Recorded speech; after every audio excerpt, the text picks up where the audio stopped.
in Southeast Georgia and the Lowcountry. This is WJCL 22 Morning News. See us now. Thanks for starting your day with WJCL 22 Morning News. I'm Ashley Garrett. Thank God it's Friday. I'm Chris Tatum, and Melissa Hall is also here. She's also glad it's Friday, and she's got to talk about that certified most accurate forecast for the weekend. Hey, Melissa. Hey, Chris. Yeah, we have been waiting for that weekend. It's finally here. We're in that home stretch. It's just a little bit on the cool side as we head into the weekend. And we're starting with temperatures mainly in the 40s. We've got a couple of 50s out there, but this 46 really feels like low 40s thanks to that wind out of the north. Man, that wind is coming behind a cold front, and you're going to notice it this weekend. Coolest temperatures we see as we head out the door this morning over in Statesboro. Metter, you guys in the low 40s. Thank goodness you don't have that wind that we have in downtown Savannah, because you'd be feeling like you were in the upper 30s to begin the day. Now, afternoon highs, like I said, cold front, cooler, mid 60s at lunchtime in those inland areas. You're going to be in the low 60s out at the coast, and you're going to finish in the low 60s. Overnight lows, they look to cool down tonight as well, and this weekend we are not looking at a lot of warmth at all. In fact, we're looking at well below average temperatures. Yesterday, mid 70s. This weekend, the reverse. We go from 8 degrees above average to about 9 degrees below average. We see those temperatures trying to get close to average again, but it's going to be on the cool side all the way through the weekend and cloudy to start. But clouds, they want to clear. We'll talk about the sunshine and rain chances here in your full forecast. Melissa, thank you so much. New this morning, one person in custody after Savannah police say shots were fired inside of a home after a domestic incident. Police say they responded to the 700 block of Wolf Street at around 4 this morning. Both people involved were still at the scene when police arrived, and one person was quickly taken into custody. Police tell us no one was hurt. Well, the Burnt Church Distillery having its grand opening later this morning. WJCL's Daniel Robinson joins us live now. And Daniel, the distillery has caught the eyes of the state's governor, we understand.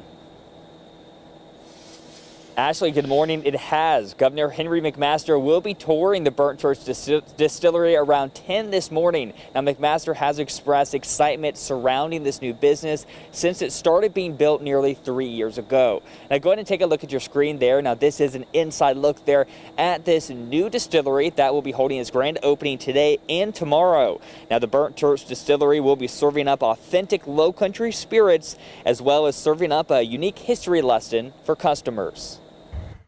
There's nothing like this. This is a culmination of hundreds of hands, heads, and vision and details that you won't find anywhere.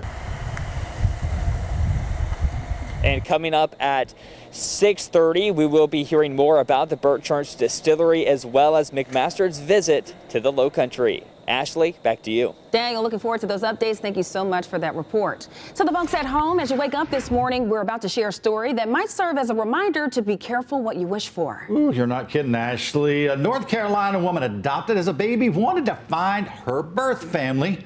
A DNA test helped Kathy Gilchrist find them, but that is not, Ashley, all she found. You ready for this?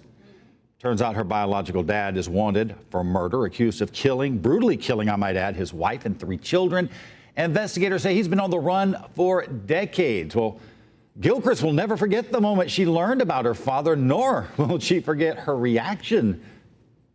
She goes, okay, I found your father. All I'm going to do is give you his name.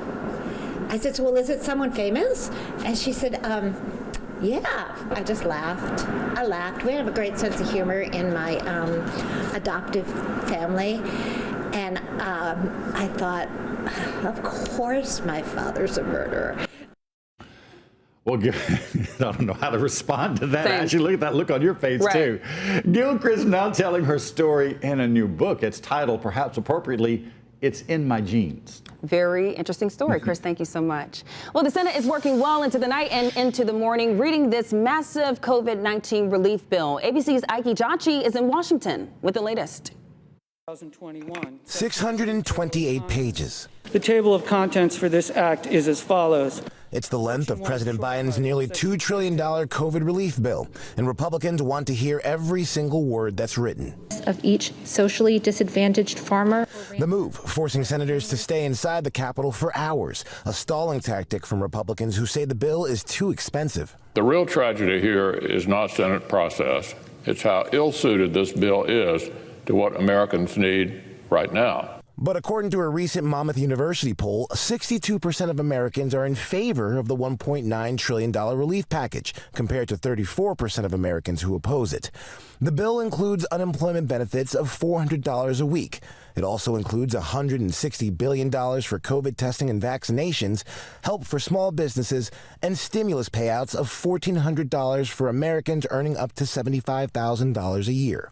This morning, an average of 2 million vaccines are going into arms every day in this country. From coast to coast, mass vaccination sites are popping up. 9 new FEMA vaccination sites opened this week. In California, Governor Gavin Newsom not only ordering 40% of all vaccines to be reserved for the most vulnerable low-income communities, but also calling out other leaders who forego mask mandates and other restrictions.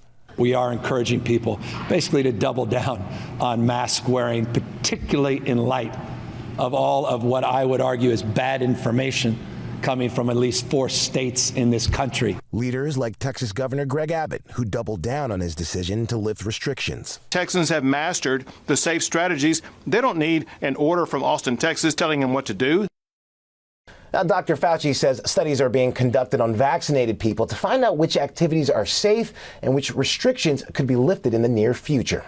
In Washington, Ike Ajachi, ABC News. In Georgia, Governor Brian Kemp is calling the president's relief plan a blue state bailout. The governor claims the Democrats are favoring blue states when it comes to who gets the most money, saying this next round of COVID relief gives $1.3 billion less dollars to the state. But Senator Jon Ossoff says it actually favors local governments like Savannah. The governor would rather that he controlled all the purse strings so that he can determine who in Georgia benefits. Instead, we're going to make sure that these resources flow fairly to smaller localities across the state, and that it doesn't all just go to Atlanta. Well, in the last round of COVID relief, only cities with a population larger than 500,000 received funds directly from the federal government. The rest went to the state government to pass out to smaller municipalities. With this new bill, Senator Ossoff says he's making sure smaller cities are able to get relief directly. Well, we reached out to Governor Kemp's office for an interview. It was declined, but his office tells us he supports local governments receiving the money directly. And the unemployment numbers are climbing at this time. According to the U.S. Department of Labor, more than 745,000 Americans filed for unemployment last week. In Georgia, more than 26,000 people filed last week. That's more than 900 from the week before. And in South Carolina, more than 4,000 people filed for unemployment last week. That's more than 560 from the week before. Well, Texas is lifting its mask mandate, and that will put the responsibility of enforcing mask wearing on businesses.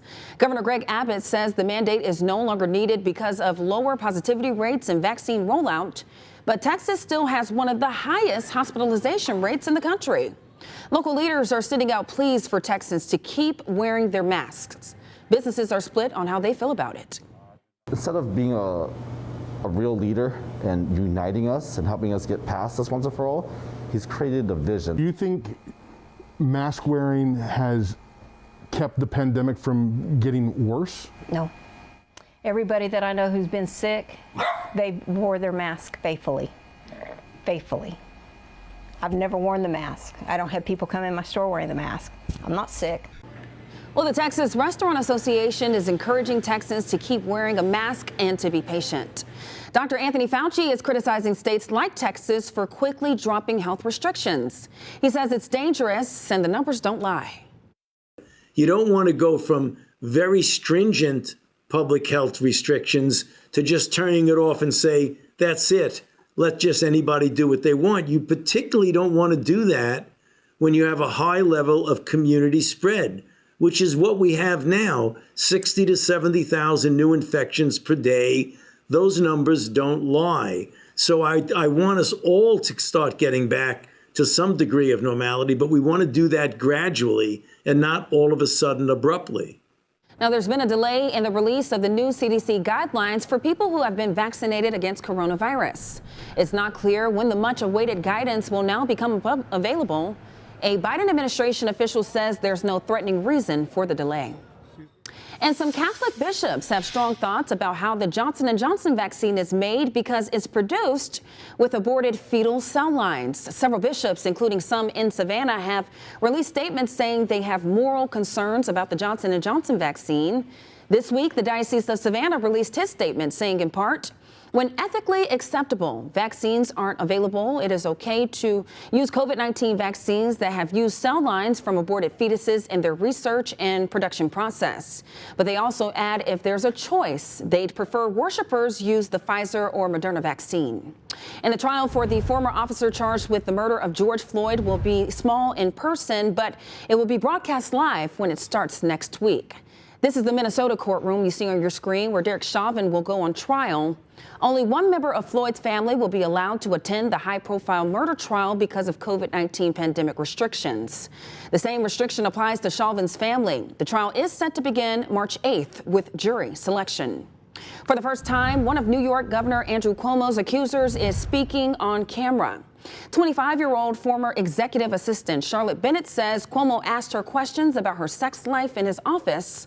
Now Bennett is explaining how she took those words. Brent Gringus has the story.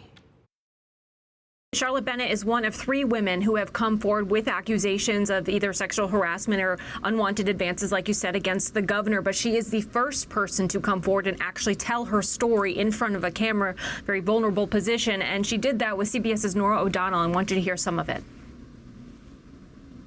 What were you thinking as he's asking you these questions?